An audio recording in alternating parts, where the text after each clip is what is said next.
Welcome back to Dr. Thinkenshine's neighborhood. It's Judy Love Bowman, aka Dr. Thinkenshine.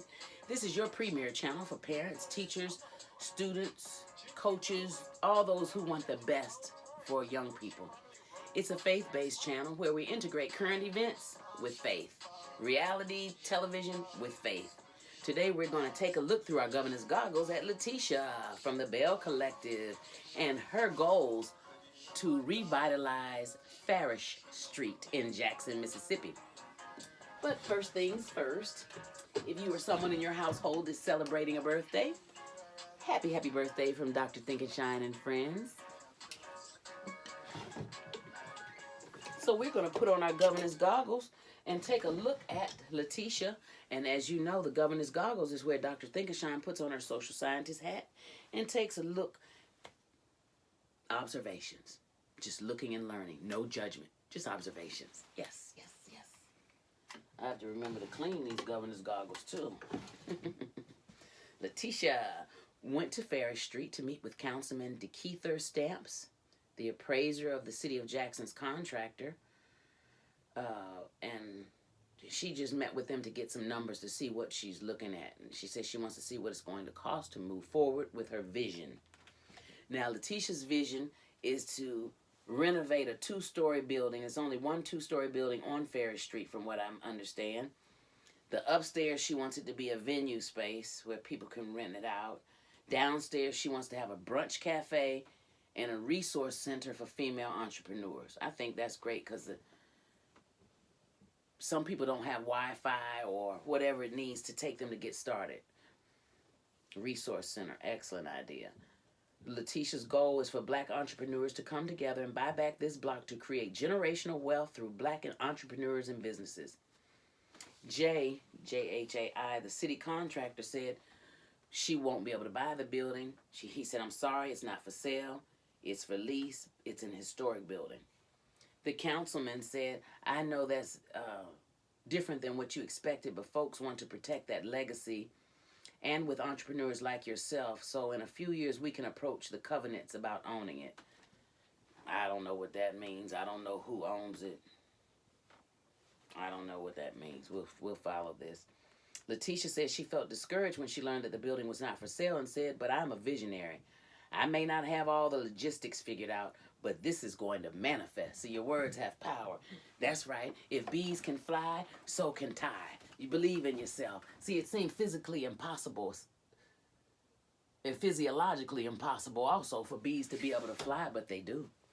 So it may seem almost impossible for, this is one of the books from the Dr. Thinkenshine Goes to School series. It may seem impossible for Lateshia to think about renovating this building. But if bees can fly, so can Ty. If bees can fly, so can Lateshia. I think amen belongs right there. So, the appraiser estimates $500,000 for acquisition and $900,000 to $1.5 million for renovations. So Lateshia told Councilman Stamps, I'm ready to go. And I got some females with some deep pockets, so they need to be ready too, period. Councilman Stamps says he's excited about the vision. So let's go to the second brunch. The first brunch, Lateshia didn't even get to present the Farish Street idea because it got in some big argument, some petty dispute over some hair. Help us, Jesus. Councilman Stamps is the only male there, and Dorothy Davis is the community liaison who attended. Lateshia is so optimistic, blessed Jesus. She had an affirmation, I am a beautiful, strong black woman. Manifest for my greater good. I didn't hear the whole affirmation, but that's good. You strong, beautiful, black. That's right. Peach power. Power to the peaches. And I refer to Peaches from my book, Peaches, Woman's Thoughts on Finding Peace, Overcoming Peril, and Tapping Power. And I call black women peaches because one of my mentors, Shirley Chisholm, said America's not a melting pot, it's a salad bowl. And I say, well, if America is an archetypal salad bowl, as black women, we are neither the cucumbers, the lettuce, the tomatoes, the onions. We are the peaches. We could add a lot to a traditional American salad, but we're good all by ourselves. So peach power. And Tambra, the MC, asked, who's experienced racism? Only one black woman didn't raise her hand. Tambra said, That was I until a few months ago when she was at the gas station. She said she was at the gas station just sitting there. It was a full service station and no one was coming to pump her gas. And someone else came up and they pumped their gas.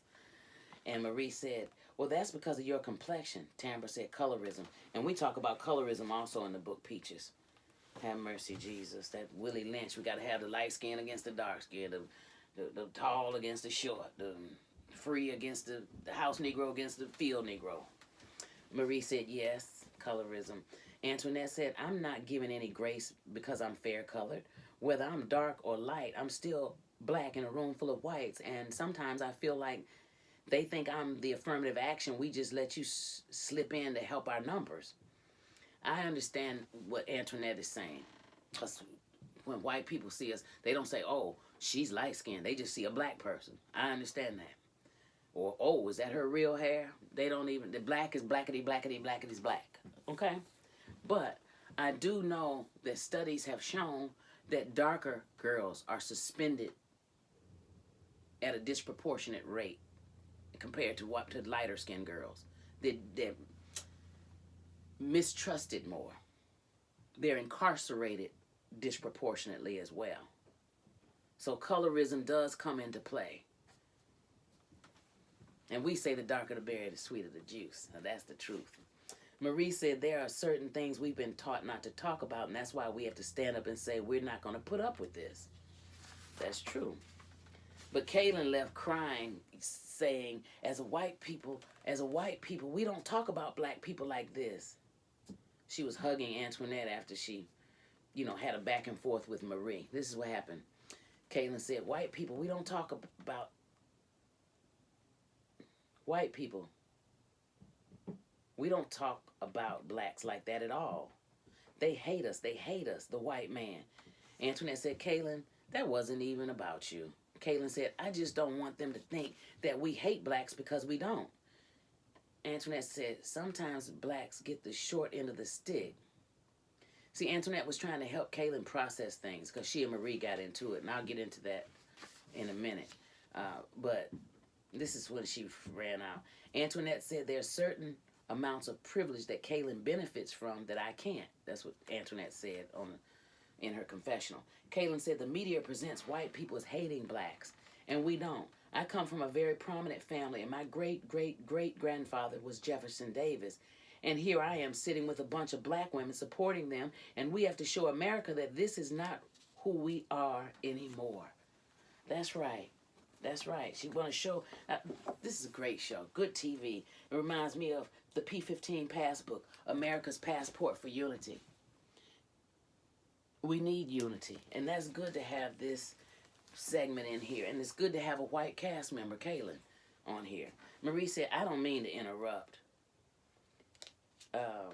Marie said, this brunch is about Lateshia and her announcement. This is our history, so why are you getting offended? It's Letitia's moment. Let's celebrate her and her announcement. Kaylin said, we're talking about real stuff right now. Marie said, but it's Letitia's brunch. Kaylin said, I think you got to be in control of things. Marie said, in control? Kaylin said, yeah. Then Essie, Marie's assistant, stands up. Essie said, look, the brunch is not about this. It's about Lateshia, so you're out of line. Kaylin said, you want to be the center of attention. Marie said, if you think I'm in control. Kaylin said, she's a nobody. Marie said, I'm a nobody. I'm a nobody. Google me. Tambra said, you can't say that to anybody. Marie said, you got to go.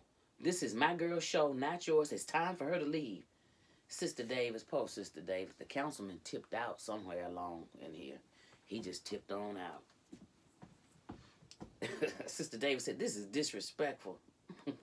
And Sister Davis, they were wearing their hats now, all dressed up and acting up. Sister Davis said, this is disrespectful. Marie said, she need to make my name taste like poop in her mouth. I'm the wrong one. I never heard that. Kaylin said, well, come here. Marie said, we not back in the 50s and 60s. You don't tell me to come here. Marie said, the way she spoke to me, I thought of my ancestors and all that they have gone through. And then Lateshia said, Marie has good intentions, but things have gone way too far. Kaylin was out of line, but two wrongs don't make a right. At the end of the luncheon, the brunch, Marie said, this is legacy. This is history. I want you to link hands with me and go to city council meetings with me so young girls and boys can see that we were strong, powerful, successful women who came together because we cared about their future. Be there with me. Help revitalize Farish Street. I want you to open your hearts to the vision.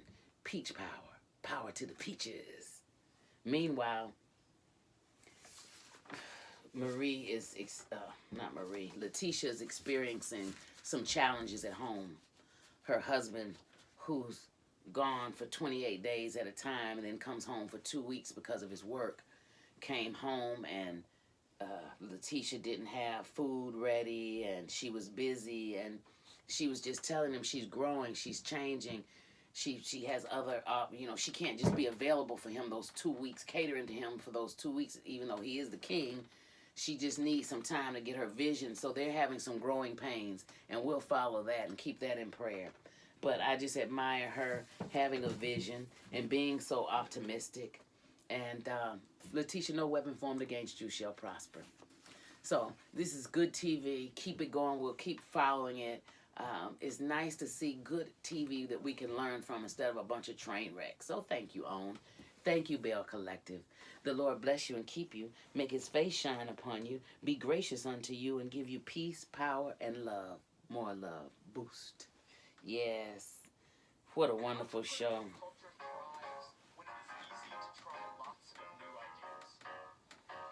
Keep on planning, Marie. Keep on with your vision. And congratulations on your new practice, Antoinette. I'm still getting to know these characters. Great show. You all share this video and watch the show so it'll stay on air. We need more good TV like this. Yes, we do.